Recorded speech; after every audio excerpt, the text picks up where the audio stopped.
okay? So I'm going to take a moment to open my medicine bundle and invite in my guides and guardians and my teachers. Invite in my teacher Gloria, Dr. Goodall, my teacher Jean Rowe, and many other teachers I've had. So in doing so, I'm going to invite you to close your eyes. Feel your feet. Feel your feet. In fact, I am going to slip off these shoes. I'm so much better barefoot. Okay. Feel your feet touching the ground. Feel your feet and the energy of you go through this building and down into Mother Earth. Just feel her holding you, supporting you without any effort. Feel your body in the chair. Feel your skeleton and your muscles holding you right there. Feel your back against the back of your chair. Feel your body. Let your face soften. Bring in your breath and connect to that breath. Let your breath get a little bit slower, a little bit deeper. Pull it down into your belly. Find your way to this circle, to the fire that's kept burning by the keepers of your soul. You are welcome and invited right here, right now. Invite in the spirits that are important to you to fill the empty chairs and to fill the space between each one of us. Now, clean yourself in your mind's eye. Clean yourself with cedar, sage, other healing plants. Smudge yourself and release. Cut the ties you have to failure and shame. Let go of the pain you are holding in your mind, your shoulders, your heart, all the way to your feet. Let go of the pain of your ancestors to make way for those that are heading in your direction, inviting in the new life, the new energy. Ask for any forgiveness so your heart may be clear. Call upon the help of those who love you. These helpers may take many forms: animals, the elements, bird, angel, saint, stone, or ancestor. Now call your spirit back. It may be caught in corners and creases of shame, judgment, or human abuse. Call in a way that your spirit wants to return to you. Speak to it as you would a beloved child. Welcome your spirit back from its wandering. If it returns in pieces and tatters, gather them together. They are happy to be found after being lost. Now, embrace all of you that is present. Now ask your awareness to be keen and your soul to direct you. Feel your breath, feel your feet. And open your eyes. Feel a different space now? Yeah. Got into our parasympathetic nervous system. Today we're talking about harvesting the divine, calling forth our own divine spirit in everyday life. And this is the sacred practice that heals us. How do we use our thoughts, our words, and our actions to bless us to live in a sacred manner? You've probably heard this parable before. It's one of my favorites. An old Cherokee is teaching his grandson about life. "A fight is going on inside of me," he said to the boy. "It's a terrible fight, and it's between two wolves. One is evil. He is anger, envy, sorrow, regret, greed, arrogance, self-pity, guilt, resentment, inferiority, lies, false pride, superiority, and ego. He continued, the other is good. He is joy, peace, love, hope, serenity, humility, kindness, compassion, truth, and faith. The same fight is going on inside of you and inside every other person too. The grandson thought about it for a minute and then asked his grandfather, which wolf will win? And the old Cherokee simply replied, the one you feed. So what are you harvesting in your life right now? What are you feeding? What's coming up? What is it that you can grasp onto? What's really there for you? Is it the anger? Is it the resentment? The ego? Is it self-pity? Is it humiliation? Guilt? Is it joy? Is it compassion? Faith? It's a combination of these things, right? No one of us is in one or the other. That struggle is constantly going on. Some of them are a little trickier for us than the others. But it's both. It's both, and it's hard to get on top of that sometimes. So how can we increase our yield? How can we harvest better? How do we get more out of what's going on in our lives that really feeds us? And the trick is feed the good wolf, right? I mean, that's the obvious answer, but that can get a little tricky. So let's kind of reverse engineer this. In order to harvest, we must plant the desired seeds and tend to them. We must pay attention to it, be vigilant. We must have patience. It doesn't happen quickly, right? When we plant, and then when we harvest, there's a lot of time in between there. And we have to know it will work. And know is the important part. So wishing, hoping, there's some faith in that, but faith is really knowing, not just hoping. So we need to know that it's going to work. You don't just plant everything and ignore it for several months and then return hoping to get a high yield. There are too many dangers in that. There are critters, and there are the elements. There's wind, and there's flooding, and there's heat, and drought, and all these things happen even when we have a small garden at home. Leave the sprinkler on too long and you may have ruined an area with a small flood. So all of these things happen no matter how small or how big we're looking at it. So we need to be vigilant. Tending is essential on a regular basis. And so that's true with us in the harvesting of our own divine nature. It needs to be intentional. It needs to be conscious. So, are you awake? Or is your subconscious program guiding you?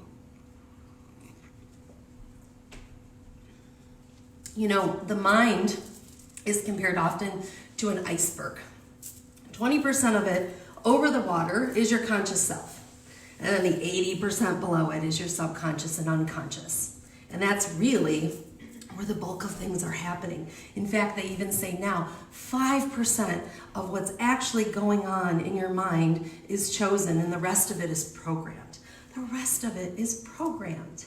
And what are we programmed with?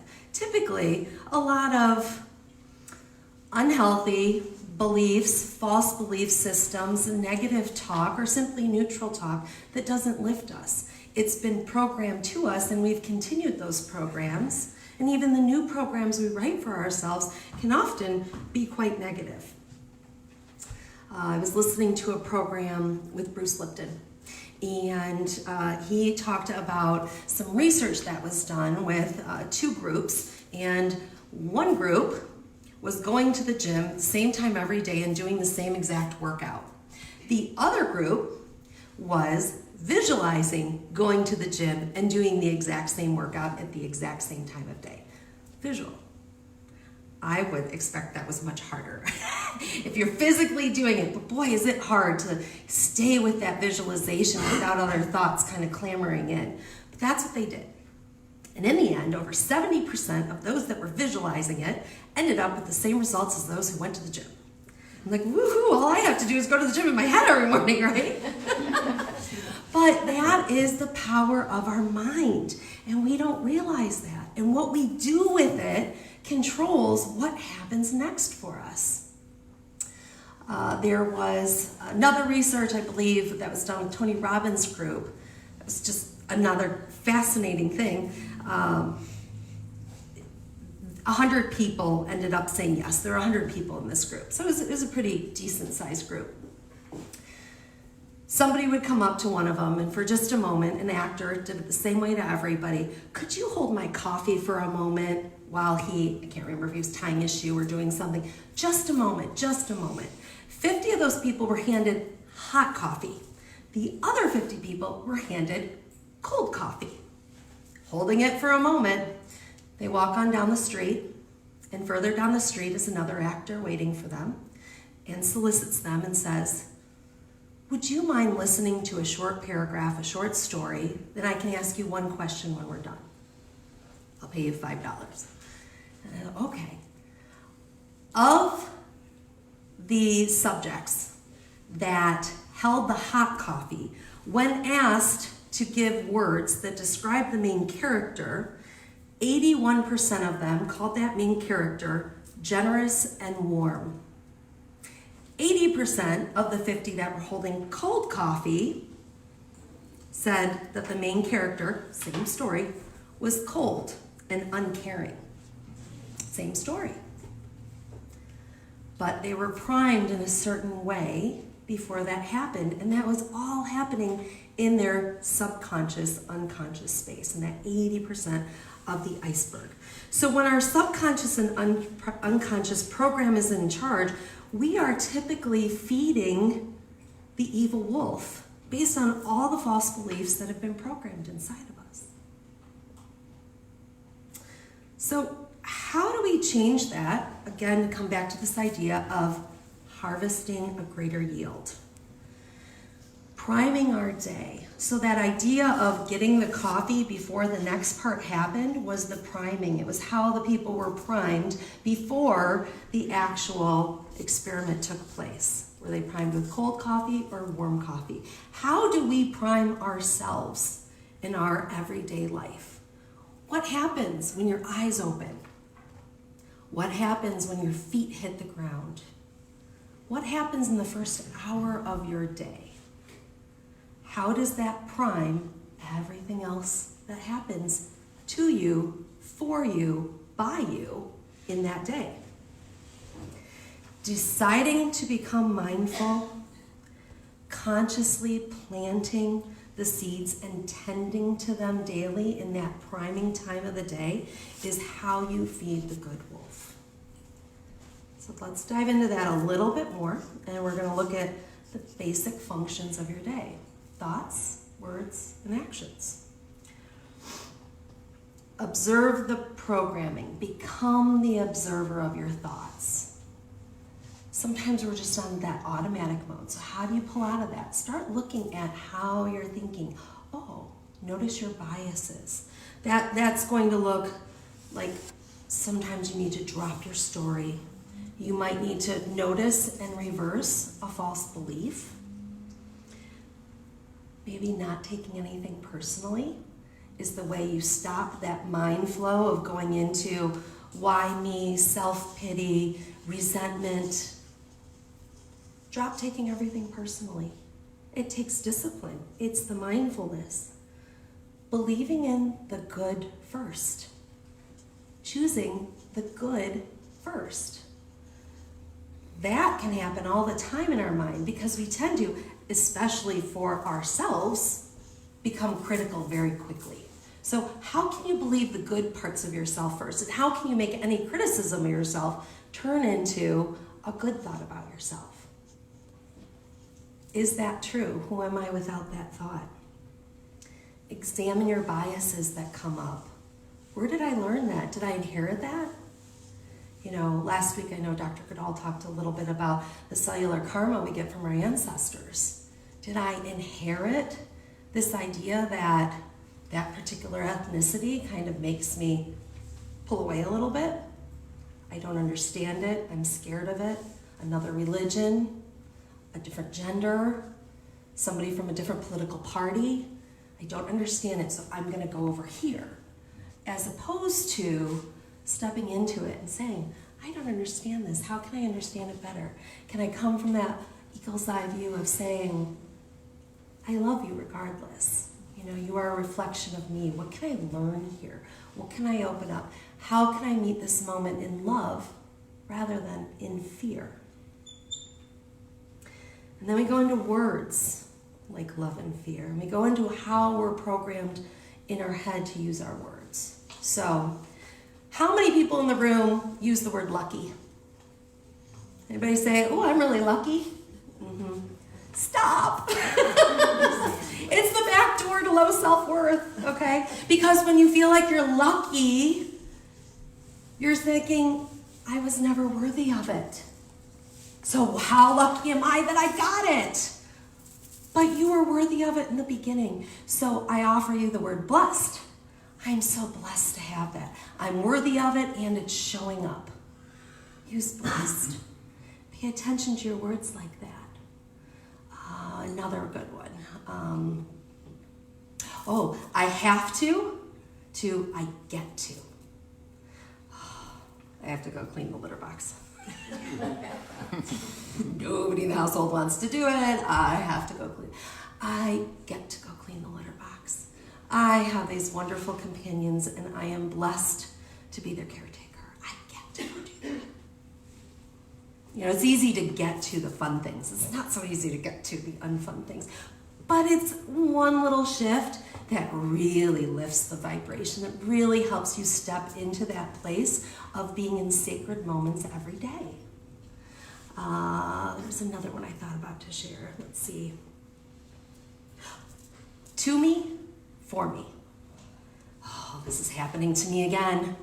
Every time this happens to me, I had another job interview and they chose the other guy. Man, every time this happens to me. Maybe it's happening for you. You have no idea when you hit the dead end of the road and what your angels, what your creator, what your higher power, what your guardians really want you to do is turn left or right. You're bound and determined to go straight. And it's like, stop. Quit making it happen to you. Recognize that obstacle that I'm rushing up against that my ego wants to conquer so bad might just be telling me to turn left or right because the greater good is that way. And so this obstacle might be for me, not to me. These are all these different ways that you can raise your consciousness in your everyday life to shift things into a more sacred place. So we covered thoughts, we covered some words, let's talk about actions. Being awake enough to examine your intent, especially about yourself. You gotta start with you. What's your intent when you say, oh, I did that again? That's not lifting you up. It's like, okay, I can do that better. I can bring my best self forth here. Or maybe it's, this is the best I have today, and I'm gonna be okay with myself there. If all you're doing is bringing the best you have every day, and you're doing the best you can with it, that's being the best you. And the best you is going to be different every day of the week, depending on a couple of things. What's happening around you, for you, and how you primed yourself to have that day. Where's your mindset? Which wolf are you feeding? Are your actions in alignment with which wolf you want to feed? Can you make your everyday routine become one of awareness and sacred? So, how do you eat? When you sit down and eat, how do you eat? Do you take that quick moment just to, thank you for the bounty, Mother Earth. Thank you for bringing this to me. I'm so grateful I get to eat right now.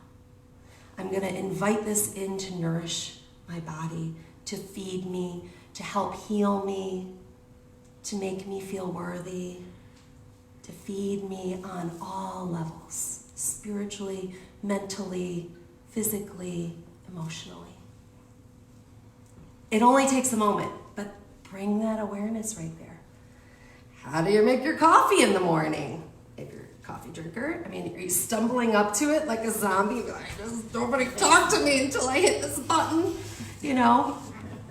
Or can you grind those beans, get it started, recognize the water you're pouring in, recognizing how grateful you could be for the fact that Mother Earth gives us this type of plant that helps us, that helps me turn on for the day so I can be present for my family.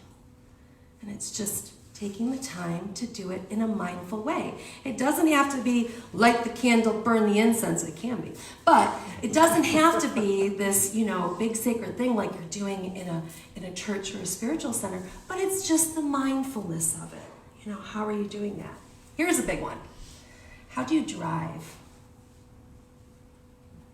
And how do you treat those who don't do it well? Right? Road rage is all over. It's even hard. It's probably the hardest when you're the passenger in a car with somebody who has road rage. You're like, oh, I'm holding on. How do I spare this relationship?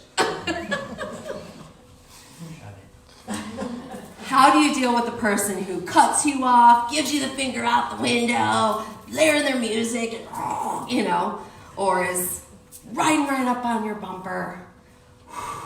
These are moments that it's really hard to stay in a sacred mindset, right? And yet just staying in the simple mindfulness of recognizing, I have no idea what's happening to that person in this moment. They are a Buddha too, and I bow to that, but they are very far away from their awareness of it. So, my husband and I have a wonderful habit of bowing, one-handed, bowing to the person acting crazy and saying, may you get to wherever you're going safely. So these are the actions that go with the words and the thoughts. And as we plant those seeds and tend to them daily, we reap a greater harvest of bringing forth our own divinity. Let's see, where am I now? So priming. What does the priming look like in your day? Okay, so we want to go back to priming. How are you setting yourself up to feed the good wolf and to starve the evil one? We want to starve that evil wolf, but let's stay focused on how we feed the good one. I personally have my hour of power in the morning. You can do this in as little as 10 minutes, but I highly recommend the 10-minute routine. Or I take, if I'm really indulging, I get 2 hours. The first 2 hours I wake up in the morning are for me. And if I can manage to set my alarm clock for 5 a.m. and get up at 5 a.m. because I'm doing it for me, I'm up before my family and I've created the 2 hours I need to really put my oxygen mask on first. Okay, sometimes that's not realistic. Sometimes it's the 6 a.m. alarm and I'm giving myself an hour. But if I even get that, if I don't get 15 minutes, the evil wolf wins that day. And I know myself well enough for that. And I love myself enough for it. And I'm worthy of it. And I care enough about everybody in my life and the world and the earth and everybody to give myself at least that first 15 minutes before I have to hit the coffee button. And so I wake up. I have my gratitudes. I do sometimes a quick, sometimes a long healing meditation. My feet hit the ground. I take my thyroid medicine. I head downstairs. I open the altar and I sit. I do my meditation. Sometimes that meditation is only going to be 3 minutes, but the quality is more important than the quantity. Sometimes I get 20 to 30 minutes if it's an ideal day. And then I spend time reading. Sometimes it's 10 minutes, sometimes it's 30 in an ideal day. And what I choose to read is part of what primes my day. So the news is not on yet. I'm not asking Alexa to give me the NPR update. I'm not flipping on Good Morning America or Fox News. I'm not opening the newspaper. I'm not on my phone checking Facebook and MSN and all these things. Nothing's coming into that sacred space. So I sit down and I choose something to read that's going to feed the good wolf for a little bit. And then I make my coffee. And then I'm ready for my family. And I'm ready to serve them because I've put on my mask first. And so I have a teenager at home, so she's up and I'm making, her breakfast and helping her get her lunch. And my husband's up and he goes and does his sitting, then he's ready for his coffee, and I'm ready for the day and I am primed. When I don't get that, it makes a difference. So think to yourself, what is your priming for the day? What is your routine at this point? I'm not really telling you guys anything you don't know, but I'm here to be a reflection, to remind you to reseed this stuff again so that you can tend to it. We're kind of maybe pulling some weeds today and getting to tending to that garden that we've forgotten about a little bit. Our human ego likes instant gratification, and our human ego feeds and grows on heroic efforts, usually fueled by adrenaline and fear.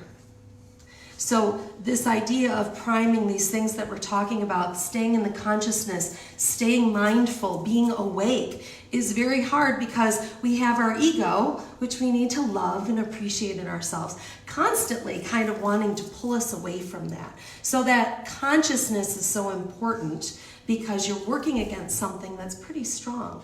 But it's also the thing that feeds on that adrenaline and fear. So the shortcut is when you know that you're staying in a place of love motivation for your day instead of fear motivation for your day, you're feeding the good wolf and you're staying out of that ego space. Ego can be there. Ego needs to be right next to you in the car, but it doesn't need to have the keys. It doesn't need to be the one driving, okay? Your higher self is the one driving. Your ego can be in the car, all the different parts of you. Some days I have a school bus and it's filled with 30 different parts of me. And I'm like, all right, you're all worth listening to. You're all important. I want to take you all with me, but I'm the one with the keys. So let's stay on track here. In order to access your divine nature, you have to shift yourself into the parasympathetic nervous system. And that's what we did in meditation when we got started. When we get into that space, it's close to the theta waves, which are where we go for hypnosis. And that is where you reprogram the subconscious mind. So constantly, bringing yourself back into your breath resets into your parasympathetic nervous system. It releases the adrenaline. It releases the fight or flight mode, the survival modes, and it brings us back into our higher self, into our frontal lobe, which is where we're able to grow, where we're able to create, where we're able to draw from love and our divine nature. Breathing deeply, calming the body, dialing down the adrenaline, tapping into love as your motivator, or at least finding a neutral place where it's not that dark wolf, is how you get there. Now what grows from this grows much slower. That's why the ego likes to be over here like, hey, we can do it over here, we can do it fast, we can do it quick, we can see results like that. When we're over here in the parasympathetic nervous system, it's slow. It's that slow planting the seed, tending to it. It's something we call a cumulative benefit, okay? And when we have something with a cumulative benefit, it's the stuff that we tend to attach to more deeply. Taking care of our health is an cumulative benefit. You're not gonna go exercise and come home and be 40 pounds lighter in one day. Just doesn't happen. You need the accumulative benefit. Same with your nutrition, exercising, that all has to do with health. Writing a book. Sometimes you sit down and do it all in one day, but most likely that's not the way that things happen. And in the end, we attach to what that grand result is because it's something we put our time into slowly and tended to.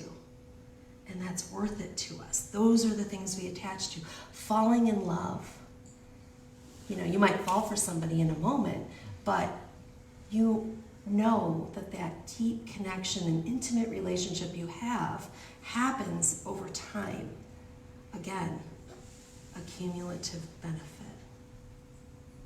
It yields a greater harvest, and it takes this type of effort to help the good wolf win and to really live sacred.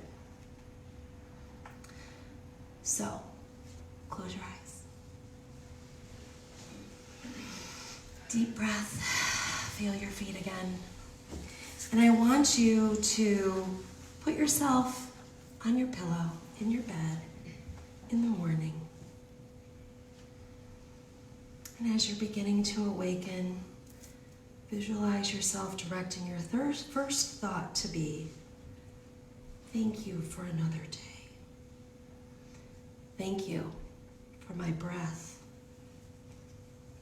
I have all I need. Feel your gratitude sink deep into your bones. Feed it to yourself before you emanate it outward into the world. Now, find 2 more gratitudes.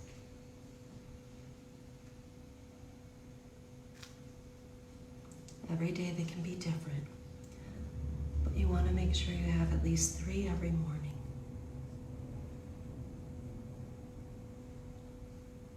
Now say a prayer, an intention, an expression of whatever is in your heart.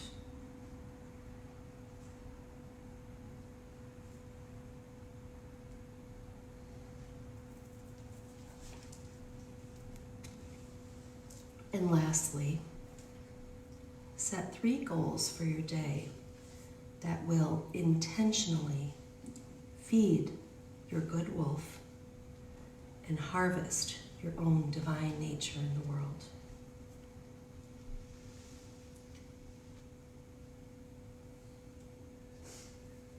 Create the plan to make it happen.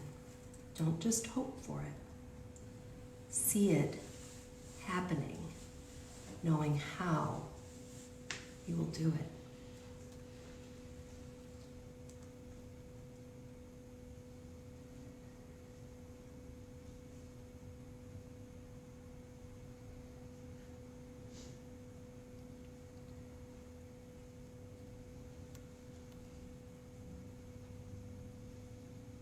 And when you're ready, open your eyes.